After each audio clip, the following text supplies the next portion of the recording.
आधीच्या काळामध्ये जेव्हा आपण एवढं अर्बनाइज्ड नव्हतं तेव्हाच्या काळाला महिला ज्या प्रकारे टेन्शन घ्यायच्या that was at a very very minuscule level. While आता जेव्हा महिला आघाडी झालेल्या आहेत त्या महिलांनी आता फ्रंट फूटवरती सगळं करायला सुरुवात केलेली आहे.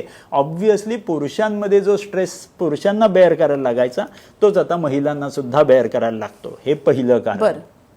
प्लस महिलांमध्ये आधी खाण्याचे स्टाईल्स अशा असायच्या की पुरुषांना आधी खायला देऊया आणि नंतर त्यांनी जेवायचं. हे आधीच्या ज्या रूढी असायच्या त्याचे कदाचित ते फायदे होते कदाचित. पण आता कसं झालेलं आहे की दोन्ही जर खांद्याला खांदे मिळवून चालत आहेत तर खाण्याच्या स्टाईल्स ॲज वेल एज स्मोकिंग अल्कोहोल या सगळ्यांच्या गोष्टी सुद्धा महिलांमध्ये वाढलेल्या आहेत. सो पुरुषांमध्ये जे रिस्क फॅक्टर्समुळे जो हार्ट अटॅकचा दर वाढायचा तो आता महिलांमध्ये सुद्धा वाढताना दिसतो. आणि सर्वात इम्पॉर्टंट की पोस्ट मिनोपॉझल पाळी गेल्यानंतर जे हॉर्मोन्स आपल्या शरीरात जे चुकीच्या पद्धतीने आपण वाढवायला घेतो, व्यायाम न करणं, खाण्याच्या चुकीच्या वेळेच्या गोष्टी करणे, अशा सगळ्या गोष्टींमुळे तो रक्ताचा प्रवाह जो हृदयाच्या मांसपेशीला छान पोचायला पाहिजे होता तो रक्ताचा प्रवाह घट्ट होऊन बसला या सगळ्या हॉर्मोनल इम्बॅलन्समुळे.